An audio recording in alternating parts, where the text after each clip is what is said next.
I don't go around asking you, right? Like, hey, how come you get married? You're not comfortable being, by yourself. Like, that kind of thing. That's a good one, though.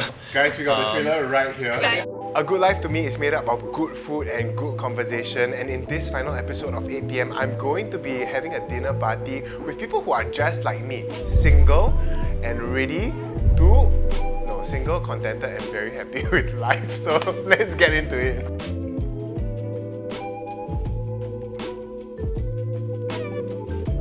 Thank you for coming to dinner tonight. Every time I'm sick of Asian food, my go-to is pizza. So I hope that you guys like pizza. Yeah, we've got sourdough base, we've got smoked brie, and then pork sausage, and then we've got dessert pizza. So we can start eating. So everyone please dig in, and then you can ponder about my first question that I have not prepped anyone for. So maybe you could share with us your name, your age, your, in this episode, marital status. And then thank you so much. And then I got a fun fact that I would like you to share. So any guilty pleasure or like cool tunes that you are listening to right now? Why is this question so hard to answer? Got so many parts. Okay. I'm Steph. Hi, Steph. I'm 36, 37 this year. I am single. And then? Your either guilty pleasure or like a jam you're listening to now. Are you going to say Taylor Swift? Because I will. No. I might just. No, I'm kidding. I was listening to a lot of like 2000s hip hop recently. Interesting. Yeah. Why? So I recently took a Skills Future course Oh wow, okay. in DJing. Oh, wow. Right. And I really miss our Thai music, like Holla Back Girl, you know. Hey, who say I'm your type? No, I'm kidding. I'm totally your type. I know. Yeah. Or like one of my friends was just saying he was at a Sean Paul concert. Wow, Sean Paul. Sean Paul, right? Yeah, okay. We are really same time. I miss that era of music, so that's both my guilty pleasure and the songs I've been listening to. Okay. Alright, next. Okay, go next. I'm Danielle. I am 46 this year. I'm single. Guilty pleasure. Staying in bed in this rainy weather. Oh yeah. Whole day, every day. Whole day? Yeah, every day. Every day? No, of course not every day, but that's a wish, right? Wow. But whenever I can. Wow, nice. Yeah, stay in bed with a Love book, that. a cup of matcha. That's Sounds my nice. ideal day. Very well. Yes. Yeah, you make everyone crave this right now. Yes. Yeah. Nice. Yeah. Okay, hi everyone, my name is Sean. I'm currently 41. My guilty pleasure is shopping. I love to shop. Okay, so what do you buy? Both online and off. Yeah, I mean, I see fashion as a creative outlet. So I tend to shop for clothes, but not just clothes. There are other things as well. Like, to look this young, you have to follow a very strict skincare regime. So no, I'm just kidding. I mean various like serums and stuff. Wow. Nice. Okay, what's your favorite serum now? Share. Confirm Korean. No, I'm actually using this brand. I think it's a French brand. It's like La Roche, I think, per se. Oh, okay. Yeah. Sponsor. Okay, so anyway, yeah. I got that contact, I'll pass you later. Are you serious? Yeah, serious. I think it started probably during COVID. Okay. When you're stuck at home and then, it's like, what do you do, right? Yeah. I was just eating a lot during COVID.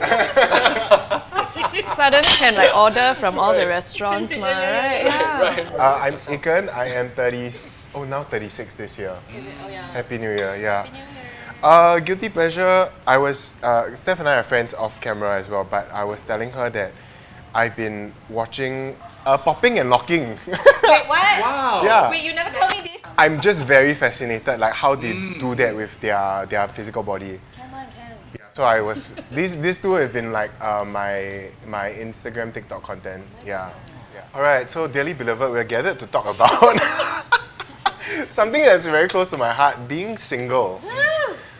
Before we get into the emotional throes of this episode, right, maybe we can share how long you've been single. I stopped counting. Too long. Too long, Wow, me too. Actually, now I'm trying to count as well. I've been single forever. About 2 years ago. 2 years. Not too bad. Okay. Yeah, my answer is going to be too long. Okay, mine really very long. Really, man? I think around Around 10 years? Slightly less than 10 years. Okay, yeah. can. My next question is, why are you single? No straightforward answer, I I'm sure, hate but answering this question. yeah. That's like a Chinese New Year question. Correct, right? No, it's a everyday question for me. Oh, really? Yeah, I really don't like it when people ask like, oh, you're single, why are you single? And I'm like, how I know? It's just like tell me. I roughly know. I just feel like I just haven't found the right person. Okay. Like that lor. Yeah. Sense a bit of frustration there by all the questions. Frustration? Yeah, correct. No, but it's real, yeah. Yeah. I was at a funeral, and one of my relatives came up to me and then just asked me point blank, like, hey, how come you're still single? Yeah, and then I was like, huh, out of nowhere, you know, and at a funeral no less, you're asking me this kind of question. I'm like, couldn't you have waited one more month till like Chinese New Year? You know, but it felt like, wow, you know, like he couldn't wait to just get it out. I just gave him a very generic response. I am enjoying my singlehood and I'm making the most of it. I mean, I still get very irritated by these questions because I feel like I don't go around asking you, right? Yeah. Like, hey, how come you get married? You're not comfortable being, you know, by yourself. Like, you know, that kind of thing. Like, That's a good one though. you, Guys, we got the trailer right here. Yeah. Where's the trailer? No, okay. It should be though. Yeah. I can't resonate. Yeah. yeah. So I don't know if it's just a very Singaporean way of making small talk. Yeah, But that's what I was thinking. yeah. And Yeah. the part that makes me try to like adjust my response is that I know they mean well. It's the even people who love me and my friends will keep checking in on my Right. marital status, right? But I found a good response to that also. Oh, hey, please share. I just say like, good men very hard to find now. Then I ask back, you know any? Then they will stun for very long. Then they will change the topic after that. Oh, nice. Or if they have, then tanti Yeah. right? Yeah. Oh, yeah, that is Correct, a good, right? Good one, yeah, right? Yeah, that's a good one. You know the answer? What's your answer? I haven't been open to a relationship. Yeah, Oh. for me personally. That's why I think maybe my answer is a bit more. I see. I'm a bit less frustrated because I know like I haven't really been open. Yeah. See. Yeah. For myself, so I've been very, very transparent and honest. Basically, since young, I've been more attracted to guys, singles. Yeah, so I think that has been the primary factor or reason as to why it's just really hard to find someone and get into a relationship because I'm also a Christian and my belief is that it's not by God's design that two men or two women should be together. So I hold very dearly to my faith and so that is just something that I feel convicted by. Yeah, so that's just my own personal conviction. Yeah, Dude, thanks so much for sharing that. Yeah, not at all, yeah. That is respect. Yeah. But So I'm curious though, yeah. so do you desire heterosexual, is that the term for it? Yeah. Relationship? So actually, yes. I had two relationships prior. I was very open with sharing them. Yeah. To them, is as long as I am committed to them, I think that's what's important. Yeah. But I think as time went by, it got increasingly difficult. I guess also for them, because I think there's always this thing at the back of their minds, right? Where, and maybe because I didn't give them the security that they sought. Yeah, so I wasn't committed enough, perhaps, in certain ways. So I think it didn't last at the end of the day. Yeah, let's put it that way. Thanks so much for sharing. Hey, not at all. I think Yeah. like, it's truly a unique position to be in. Yeah. Yeah. Because it's like, it's a bit of a minority position already, and then you are actually a minority of the minority. Yes, in a way. the fact that you Yeah. hold fast to your faith. Yeah. The last 1-2 years since that last relationship has been just learning how to accept that I may just never get married, but I can still live a fulfilling, meaningful, productive life. The status of my relationship, whether it's single or married, doesn't define how well I've lived my life. Yeah, absolutely. Yeah. So I think that's what I come to. But it was a struggle. It was a struggle to come to that acceptance. That's exactly where we're headed in terms of direction. But so good. We'll delve into like the journey of arriving at some of those conclusions. Yeah. Daniel, yourself, about why you're just single? never found anybody, I guess. I think, when you reach like your late 20s and then your 30s, and then they start to have like, oh, why don't you go out with this guy? Or like, can I introduce you to this guy? My mom, even till today, she's like, I should have introduced you to my friend's son 20 years ago. Wow. Then I'm like, 20 years ago, 20 years still talking. ago. And legit, 20 years ago, she did say the same thing. Oh, like, wow. my friend's son is a doctor. You want to get to know him? No need to feel obligated. Just get to know, that kind of thing. So I think, but I've been on all that. In the last few years, I've also been on like the social, what's that called? The dating apps. Yeah, I know that it's feel you. worked for some of my friends, It just Same, didn't doesn't work for me. didn't work for me. I've always just been a bystander of the dating apps Yeah. as a single person, but primarily because a lot of the work, I'm a public figure in some sense, Oh, yeah. right? So there's that barrier to entry for me. I don't feel the draw to it, and Yeah. it seems like a lot to deal with, lah. And when as a It bystander is. observing, also I feel like even if I weren't a public figure, I don't know if I would like to be on the app, lah.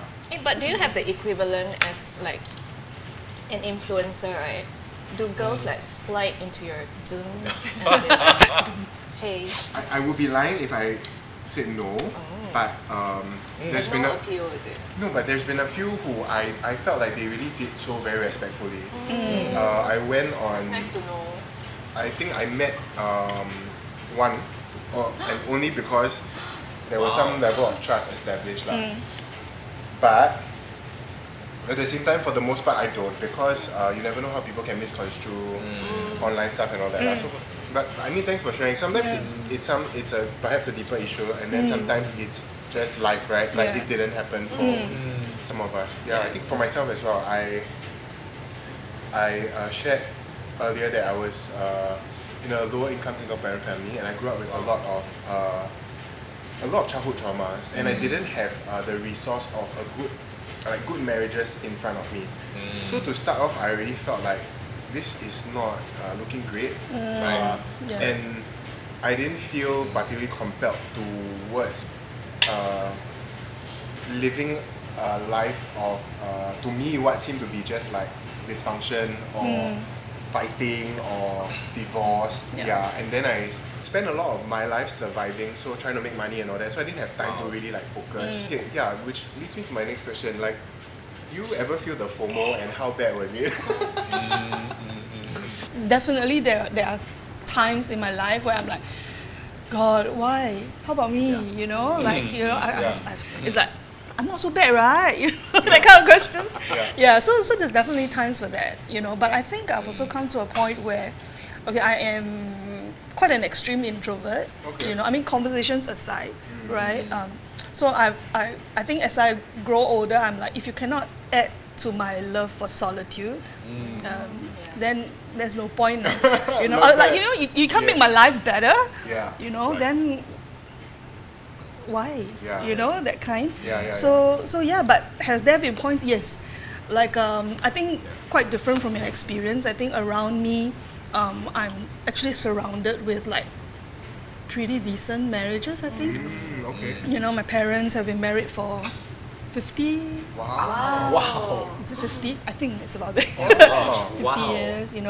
Both my sisters are married, and even with my friends, it's pretty decent marriages, So I mean, when the guys connected with me, I started thinking like, what questions will be asked, right? So I'm like, no, I don't have any trauma that I know of. I don't have any bad experiences that I can remember. So it's more of like, I love that. So good, I love that you share that, because I think that sometimes it almost feels like you need to explain it. Yeah. The truth is sometimes it's just like that. Yes. There is no other deeper thing or problem. Yes. It's just like. Yeah. So thanks for sharing that. Any FOMO moments? So I think as a teen to my 20s, I mean, I dated, but I never felt FOMO in the periods when I was single until we hit like 30s, right? And slowly, people in my friend groups are being paired up. In fact, I think in most of my friend groups, I'm the only single one left. Wow. So you feel it lor, every Christmas, every Chinese New Year, everyone has like, you know, at a table, a long table, everyone pair, then Join the kids. I'm the odd one out. No kids yet, ma. Okay. Yeah, yet, right? Kids, another level of FOMO already. Yeah. And I think also the systems in Singapore have also made me feel left out financially. Like, it's only I hit this age when I realized, hey, owning a house as a single person is actually really hard to do here. Yep. Yeah. So in And that sense very also, expensive. yeah, that's why On a it's single it's income, tough, right? Yeah. Yes. Yeah. And nobody really talks about that, right? Yeah. Financial planners don't come up to you and be like, so here's how you should be planning your retirement as a single person. Right. I mean, that's not the natural Yeah. thing they start with. Yeah. And 35 is that age that they put out there for like, hey, you reach 35, then you can qualify for this. Yeah. So it's like, because I just turned 36 also, it's a little bit of a recency bias of how FOMO I feel. I see. Yeah. I see. It's I see. so tough, and like owning a home is such a big milestone. Right. Yeah. I admit, I feel sometimes like I wish I had a partner so that I can be Buy a home. Yeah. So BTO, I think there might be a lot of people out there who might tell you, please don't do that. They might have gone down the route. Oh, is it actually normal? No lah, I don't think so. Yeah. So in those ways, Yeah. I think it hit me more at the 30s. Interesting. Yeah. Okay. Because I was in my 20s when everyone was getting married, that's when I felt FOMO. Then when they got married, after, so I gave it some time. Then they got married, they had kids. Then I look over and I'm like, wow, it's hard. It's not as ideal as I thought it is. Yeah. So then that didn't land very well to my natural, already a bit cynical. Yeah. Don't you see the good partnerships, like, you know, there's some synergies there that makes life Have, but I do think that they do come at a sacrifice nonetheless. Like whether it's like, oh, I need to juggle now work plus family plus spouse plus children. Like there's so many arrangements, right? And actual technical stuff that needs to come around having a family. So I would say I maybe have now a more realistic perspective rather than an idealistic one. Yeah. So my FOMO like evolved into something different. celebration of Yeah. Then some of my married friends looking at me like, I really yeah. envy you. I'm sure you'll get that as well, right? Yes, yes. Yeah, that's true. But I wanted to speak to the systems thing that you were mentioning, right? Because I think I remember one of the budget things, right? And then they were talking about all this things that you can give for families, for young families, and then for the elderly. Then I'm like, They got address singles also lah. very minimal. So I was like, nobody cares, no. you know, right? Yeah. Because my parents are staying with me, right? So it's like, but I don't enjoy any of that subsidies, you know. So of course my sister, yeah, you cannot think like that. But I'm like, it's natural, good, you know, that kind. Yeah. So that did hit as well. Yeah. I think in that regard also I do feel, because I'm also trying to find my own place right now, and I don't want to have to wait, number one, for BTO, because I feel it's going to take too long. And then the second thing is I would like a bigger place. I think there are a lot of assumptions that, because you're single, then why you need so much space, you know, why you need so much room. But it's like, but I got a lot of things. I have a lot of things, what? I like to shop, so I have a lot of things I also want to ask, you know.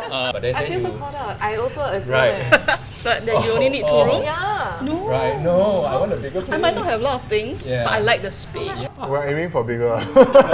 I should have bigger dreams, huh? Okay. No. But resale prices are just incredibly inflated these days. Yeah. So then it's really hard to afford it based on a single income.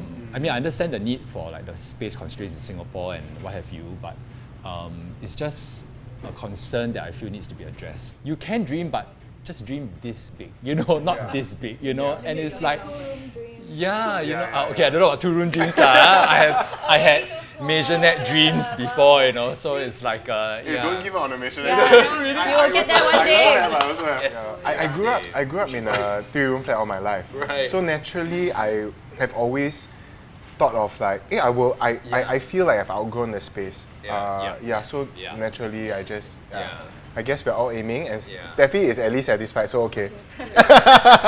Yeah, and I think one of the reasons why I also want to move out from my parents' place is to really discover who I am as an adult male person, right?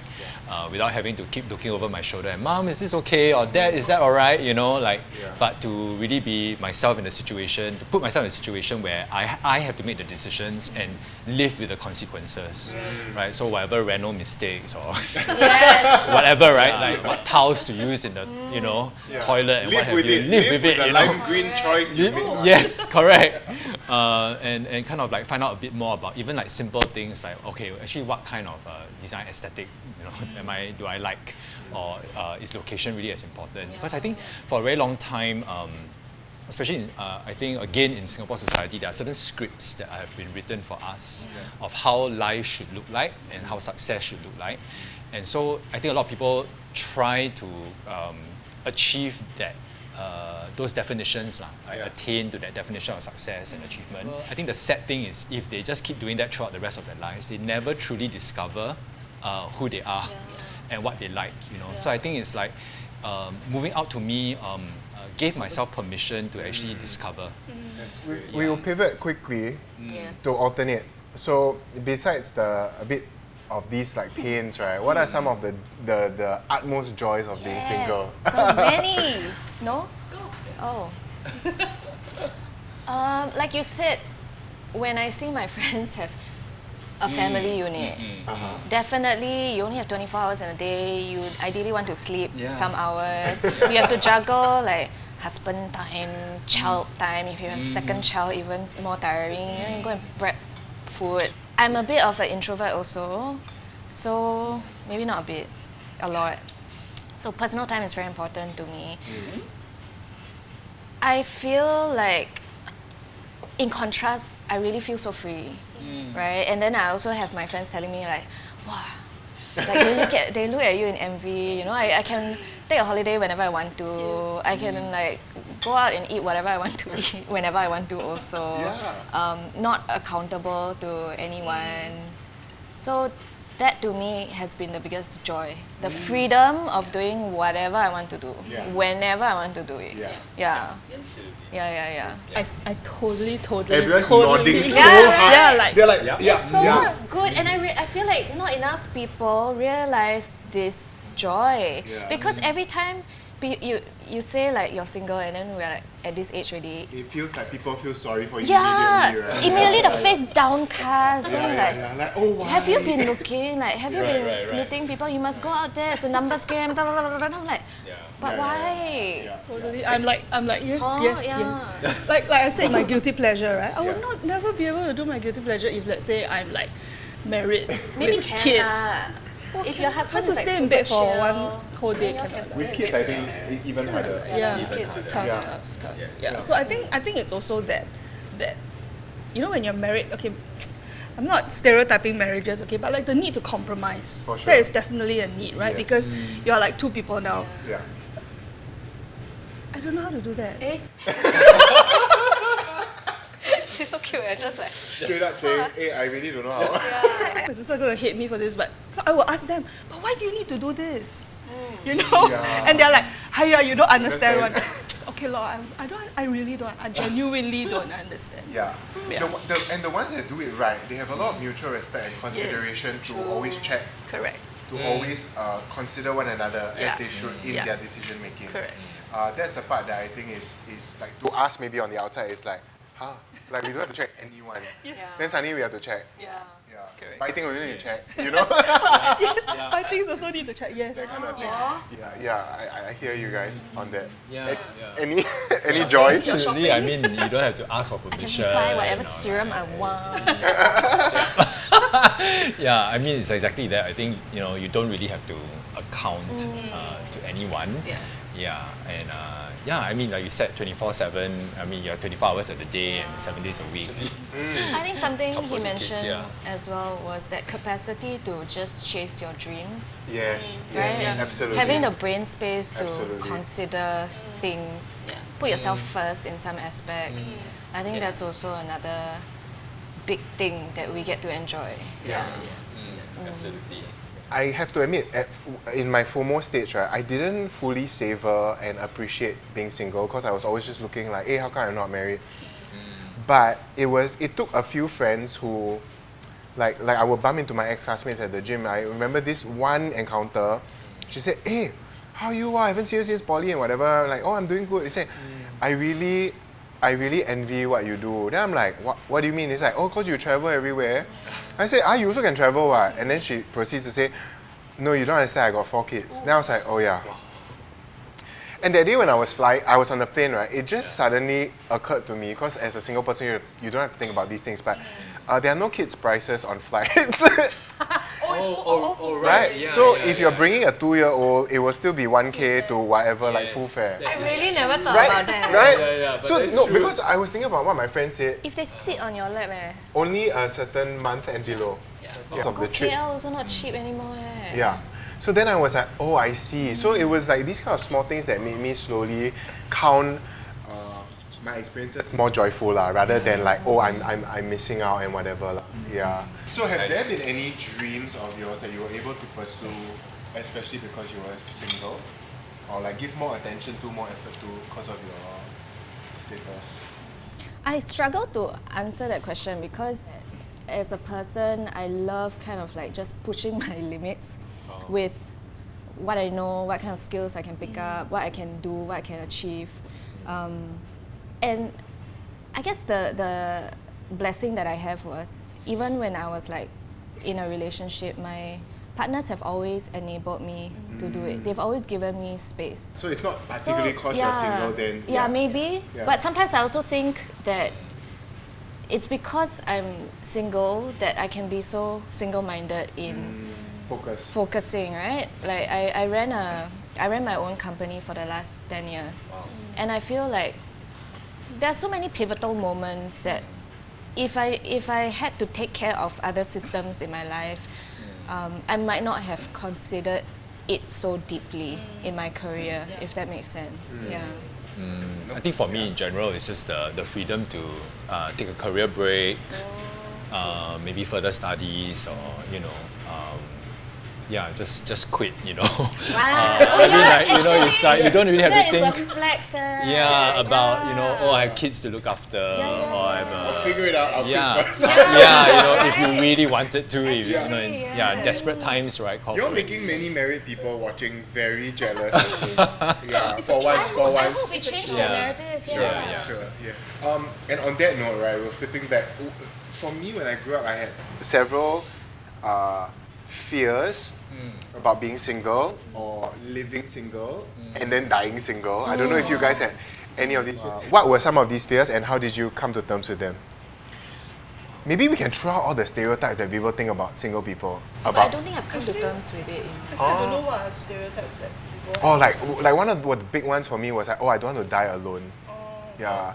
So I tell you how I countered that, okay? I was like, okay, life is not the Notebook where you all will hold hands and die with your married partner. Not me. No, yeah. And then I realized, like, actually when people give a statement like, I don't want to die alone, then I realized that actually, unless it's the Notebook, there's a high chance that actually your partner one of the partners in the marriage might go first, and then you will return back to that state of singleness anyway. And that might be more painful sometimes, I think. Yeah. Right. So then I started to come to terms with like, then that would simply mean for me that even if I get married and let's say my partner goes first, I'll still come back to being single. So how about I learn to be at peace with my singleness either way, whether or not I get married lah. So that was one key like fear that I sort of grew to like be like, okay, I made peace with this. Yeah. actually closely related to that. I think even my parents, they are like, okay, they never say it like that, okay? But the feeling... the feeling is what? What do you hear? Never mind what you hear. Like what I hear, right? Yeah. What I hear is, "Ayo, you're single, nobody take care of you. Then when you grow old, how?" There's always that lah. So how I counter it? Stay healthy, work out. Very good. Be very well insured. Very have good. your LPA done. Yeah. You know, have Wait, your what's LPA? lasting power of attorney. Okay, I'm going to talk to you about this after this. Yeah. And then like all the medical directives, get it all settled so that Nobody else has to make a decision for you. You have made your decisions. Come on. Yeah. Wow, if I could give that a round of I applause. need to get some tips. Yeah. So But like, honestly, that is my biggest fear. When you said what you hear, I feel very called out. Because my biggest fear is so practical. But when I become senile, who's gonna take care of me? Then I'm going to tell all my married friends like, hey, I got a build relationship with your kids. Make sure they take care of me when I'm old. Or like if I suddenly die of heart attack in my house, then they only find me like 15 years later because of the stench. Oh, I would like to counter that by saying you wouldn't know, because you died. yeah, so it's okay. Yeah, you don't have to worry at that point. It's You up know to what I mean? them to. Okay. Yeah, but, Whoever finds you to deal with but it. either way, I think there are practical ways we can approach Yeah. some of these. I mean, like, I'm very close to my niece and nephew, right? So sometimes in passing, they will say, yeah, it's okay lah, they will take care of you. But I'm like, why do I want to trouble them to take care of me? Why do I want to burden them, right? Very expensive to, like I looked into this also, right? Annuity plan Yeah. for retirement, right? Yes. But that barrier to entry also like, single income very hard I started from very young. Wow. Nobody told me. Very good. No, I would say there's definitely practical stuff we can do, Yes. right? Yes. Yeah. Yeah. I wish I knew earlier. Yeah, interesting. So that's a good sort of stereotypical assumption, and that's a practical way you dealt with it, lah. Yeah. Yourself? I think for me it's about trying to leave a legacy or some kind of impact. And I think oftentimes when you talk about legacy living, you always think of kids. You know, like your legacy is with your kids or continued by your children, right? So what happens when you don't have any, you know? And so like what would the continuation of your impact and your legacy? And I fear that for me at least there might not be any lah in that sense, yeah. But I also feel that the way that I counter that is just also through my work, because I'm in education right now. Yeah. So I feel like every day at work I have the opportunity to at least sow some seeds or to create some change. Yeah. And that's the legacy, you know, like that's the influence, the positive influence that I can have on the students that have been entrusted to me. Is more the significance. Yeah. Yeah, I mean, I thought the dying alone part, and you read in the news, right? Like, oh, neighbors say suddenly there's a stench, and then they discover that, like, they call police, and then police knock on the door, they discover, like, you know, bodies are And that's the only rotting time and- I'm on the news. Right. Okay. Or like, if I'm not dressed nicely. Yeah, true. Die already, ma. True. Yeah, you really wouldn't know. You really wouldn't know. You wouldn't care. Yeah. I Even think in lah. the newspaper I also, think they I'm also talk about scared. Okay, I'm scared it's a painful death. yeah. Right. And then I have no support. Okay, so with the financial plan, this one very practical again. With the financial plan, I'm sure you can get enough coverage for you to be You in a working for facility. insurance? Into a facility. can And you can Yes. state it all in your LPA. Yeah. Oh, Okay, we Okay, talk okay. this We'll one make it later. later. Yeah, there's no More details. This Share, episode share. is Yeah. non-sponsored. Yeah. So on that note, would you say that it is harder to date at this age, above 35? I just go first and say I'm not in the game at all, so I don't know whether it's hard or not. I just have not been dating for a long time, so I'm really not sure. Just like years. And the last person I met was the person that slid into my DMs. I don't know if that was even a date, but I met that person. Like, this story needs to be unpacked. Highest we bidder. can do it. Wait. No, I'm kidding. I think at this age, we've gone through so many decades and chapters of life that we are more self-aware. In relationships that I feel are always a reflection of ourselves also. I'll speak for myself. I've learned what I appreciate and what I don't in a partner, or what I appreciate or don't about life. And then I get more and more clear of what I think I need at least. And so when I meet someone without these traits maybe, then I would say it's easier for me to write that person off very fast lah. Maybe that's the con of it. Yeah. Biologically also maybe. But I also feel like age doesn't matter lah, right? But I wanted to talk about the standards thing. When people say you gotta lower your standards, your standards are too high. I think it's not about standards per se, but it's about now I know what I want. So I only want what I want. Does that sound selfish? But yeah, do you think that's wrong? Sometimes don't I ask think it's myself because It's I'm like- trying to attain this like perfection in my partner, but nobody's Okay, perfect. no, there's no such thing as perfection. But Yeah, it's yeah. like maybe it's like when you're younger, you're like, okay, let's just go and try it out. Yeah. Don't work, it's okay. Yeah. But it's like at this age, I don't have the energy. True.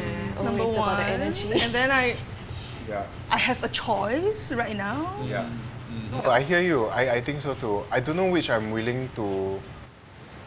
Like will I compromise myself or I find it hard to answer lah. That's why maybe there's something, in a sense like something about falling in love that's a bit illogical. So Yes. True. maybe when we experience it, Yeah. then it might in that moment make sense, right? I had to learn this lesson. One of my exes was asking me like, is there really a right time? Like you would never reach that point of I don't know, enlightenment until you're a perfect person, right? And sometimes I think the beauty of partnership is when you manage to find that person who can you can hold space for each other maybe to grow in different seasons of life. And when I see that happening with friends or with like certain couples, I also think that's quite beautiful lah. I feel like we will never reach that point of like Perfection. yeah, Yeah. perfection. Right? That's true. Speaking on this also, like I think needless to say that as human beings, as people, we all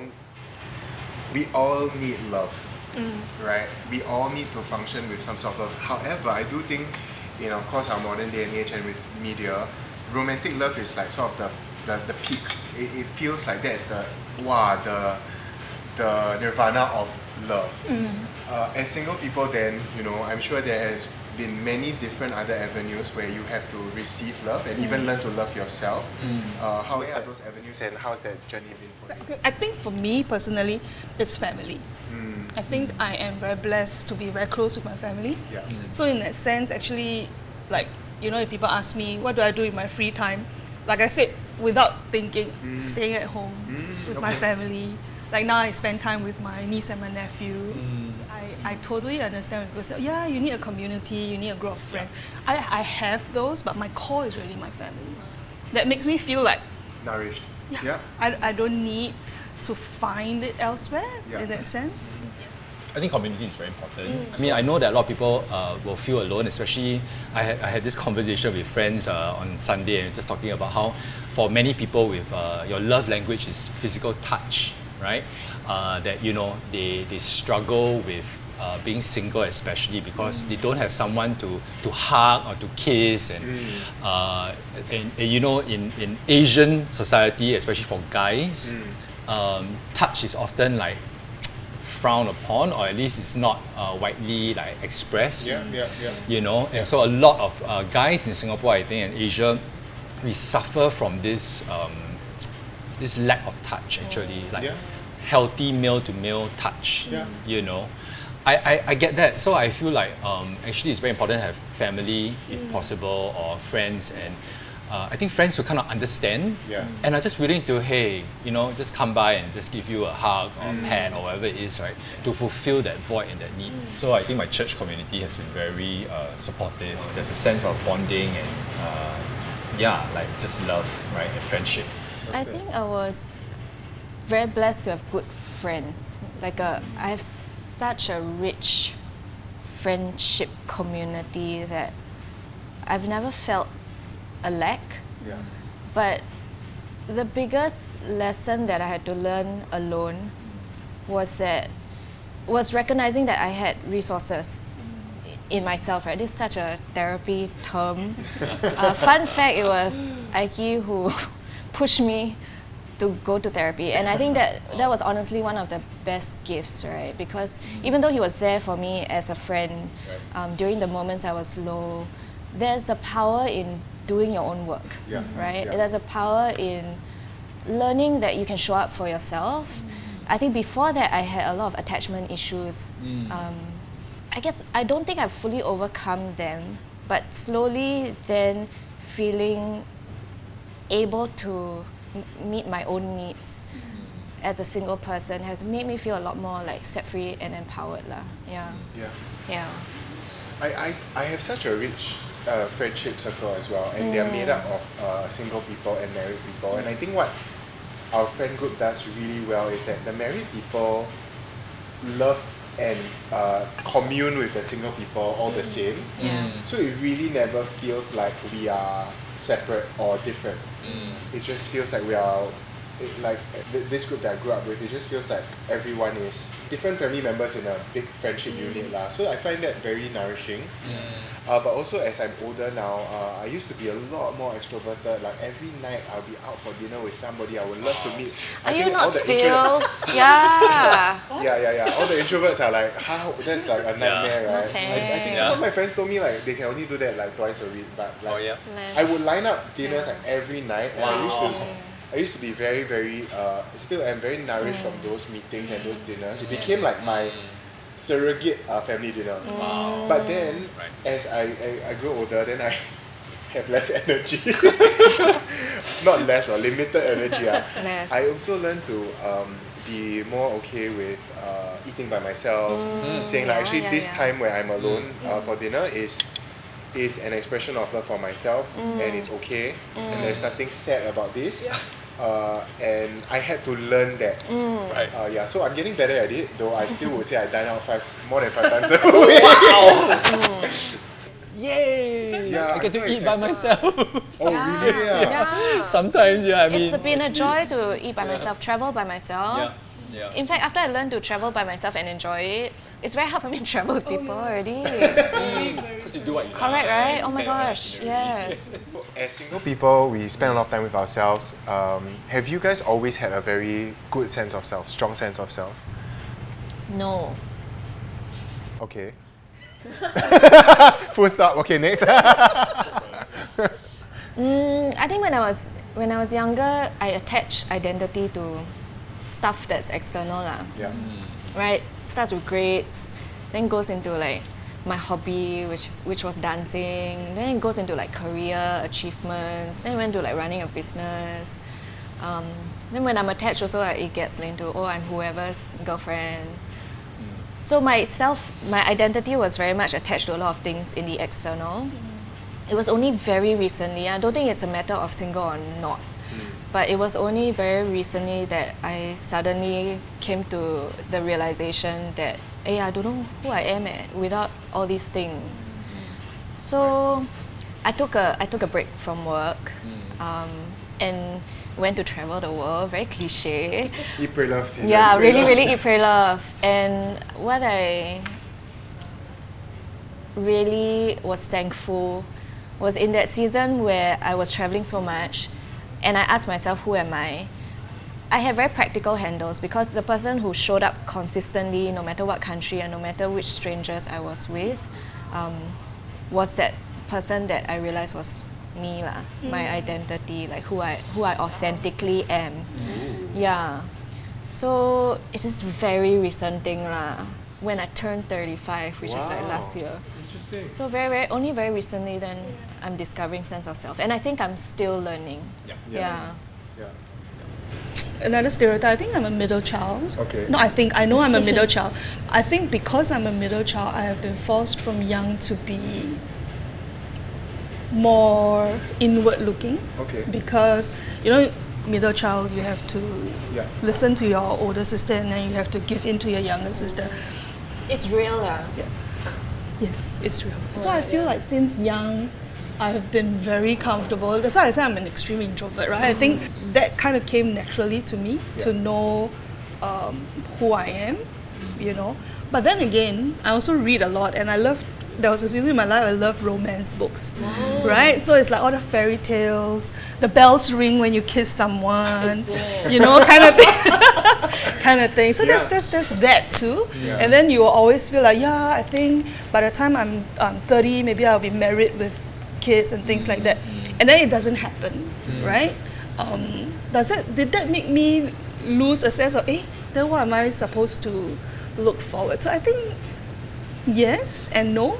I think at that point, work was a big part of my life. So you don't really think about it until like very recently. I was telling you guys, very recently, I changed jobs, right? And it was in that moment where I felt like I lost it. I lost who I was, whether it was because I was tied to my job or whatever else, right? But I lost it. You know, I think that was like the lowest point in my life where I'm like, Right. who am I? Midlife crisis. I think that's the scary thing Yeah. that might happen to us singletons, that we attach too much with work. Yeah. But you don't realize it. Huh? You don't realize it until you lose. At least for me, I didn't realize it. I was like so sure, like, no, I don't tie my worth to my work, you know, kind of Then thing. it happened and then you're like, yeah. Oh, huh. actually, Yeah. So that was quite a dark period where I felt like, did I lose my sense of self? Yes, right. But I think the people around really helped. You know, they say introverts. You get to know friends because extroverts adopted you. Yeah, That was Steffi always tells me that. that was really true for me, Yeah. because I was at such a low point. I didn't want to talk to anyone. But because I joined, I took on a course, right? And then in that course there were like fabulous extroverts. future. Wow. Yes. Really? This is skills future. Excuse me, please consider Sponsored sponsoring. by- Yeah, nowadays. Yeah, and they totally adopted me. And I felt like from there I started to gain back confidence and finding myself. Love that. Yeah. So I think we go through ebbs and flows when you talk about the sense of self. You know, and it definitely takes work. A lot of Oh, work. I love that. Yeah. That's great. Mm. Yeah. Power of extroverts. Yes, for that I'm thankful. I don't know, it sounds very scary I'll to be in a continue room. pressing my introvert friend. Hey, Steffi, you want to go for dinner or not? 5 times a week. 5 times. Too much. Sean, I said himself. Yeah. I feel like very similar to Steph. I feel like I'm just discovering it now. If I could go back in time and also encourage myself, I think it's just to do the things that you truly find purpose and meaning in, and not just do something for the sake of doing it just because your friends are going to this school and taking this course. Your parents are telling you you should be a doctor or lawyer to be happy in life and earn big bucks. Or you should get married by a certain age and apply for BTO, because that is the Singaporean way. And you end up not being able to write your own story and write your own script and write your own narrative. I love And that standardization, the conformity, right? People actually end up as adults but not knowing who they are, and I love that. they remain as children, love that. obeying their parents, obeying the government. And I'm not saying go and do illegal things, of course, but it's almost like you play the good boy and good girl part so well, and people applaud you for that, you know. But as a result, they lose their soul, they lose the essence of why they are here, why they're called to life, and what is their purpose. And I think there's a lot of regret in that. And so I feel like actually in my singleness right now, I actually have the chance now to kind of really fully explore who I am before I even commit to another relationship and have to submit to each other, right, as husband and wife. But at least I get to know who I am first. Maybe not completely, because it's a ongoing process, but maybe enough just to break out of that poor inner child that has been stunted, right, in growth. You know, Sean, I really resonate with that because, right, I would say now, when I look back at my 28-year-old, 29-year-old self, it wasn't marriage that I wanted. It was to fit in. Wow. And I had that aha moment at 35 that when I look back now, I'm like, I just wanted to feel normal because I was the normal academic kid, 5 years in secondary school, retained 6 years. So I always felt very out of place. Then lower income, you feel even more out of place. So you feel like, I just want to be normal. But then now, I look back and I'm like, actually, I rather have extraordinary. Because what I get to do now is so extraordinary. People now tell me, hey, I wish I'm a YouTuber. My son wants to be a YouTuber. And I think to myself, like, dang, I wouldn't trade it. And at 27, 28, oh, did I even really want to be in love, or did I just want to be able to have an answer, to say that I have fallen in line and I'm normal? And now I realize, like, don't trade in normal for extraordinary. That's what I would tell my younger self. But that's so hard though. That's not something that you need to go through it, right, and then come out. Okay, so there are definitely going to be people who are watching who are still single, who may be single for a long period of time, who may be newly single. In whatever the case, is there any final thoughts? Enjoy it, Hey, right? roll the credits. Yeah, I think I hope that you don't think that something is wrong with you. And I know that it happens when people look at you at reunion dinners or funerals sometimes, and look at you with that downcast look, that you might feel that way. But yeah, I hope that people who are single don't think that there's something lacking in them. Yeah, and I hope you realize from today's conversation that it's so fun to be single, right? Don't say that with a frown. Say it with a smile. Actually, I think a lot of the things that we talk about today, I want to say it doesn't really matter whether you're single or Yeah, Okay, that's true. married. That's true. Yeah. it's more of yourself. Yeah. Like how happy are you with yourself? Yes. Rather, because I truly believe that when you're happy with yourself, then you're able to connect with another person. Yeah. Like if you have burdens and baggage, Yeah. it becomes very hard to connect with another person at the same level. Yeah. Right? So if there's one thing I would say is be happy with yourself first. Right? That's great. And then think about the future. Right? But be open. I think that's something that we talk about also. It doesn't mean don't let people tell you that hey, you single, you never not open, is it? You know, the one is it? You know, that kind of thing. Yeah. You know, but know yourself enough Yes. to say your truth. Very Yeah. good. Yeah. Very good. Preach. Very good. I'm going to use that, right, to sometimes beyond career and beyond marital status. That's where we get a little bit more depth and conversation. I think for me, it's just to really uncover all the assumptions that you might be making about being single and also about being married. Because there are lonely people who in marriages where even though they are together with someone else, but they don't feel understood, they don't feel like their voice matters, and they really struggle. So, and not all single people, just because they are alone means they're lonely. Oh yes. You know, I feel like I'm very fulfilled. I do feel like I'm living a very meaningful life through my work, right? And of course, you need to do your own inner work to also know what is it that you really want. But just because you see your friends getting married or you know, on social media, pictures of people in weddings and wedding photo shoots and what have you, and then you want what they have because it's FOMO, right? But is that really what you want? I think it's so important to ask yourself that question and really have that truthful answer to yourself, lah. Yeah. Wholeness need not just come through marriage. Yeah. I think it's not, like for me, it's not viewing it as half and half, then I'm whole. Yeah. I'm one whole person and I have one whole life to live. And it's from that place of abundance that we endeavor, even if we are looking for a relationship. Yeah. There you go. Yeah. And credit. Thank you guys. I feel like we could talk about this for another 4 hours, you know, but I think we could. yeah. But thanks for sharing your thoughts. Really. Thanks for facilitating. Yeah, I'm sure it also helped each other to feel less alone, right? Yeah, in this. Yeah. Yeah.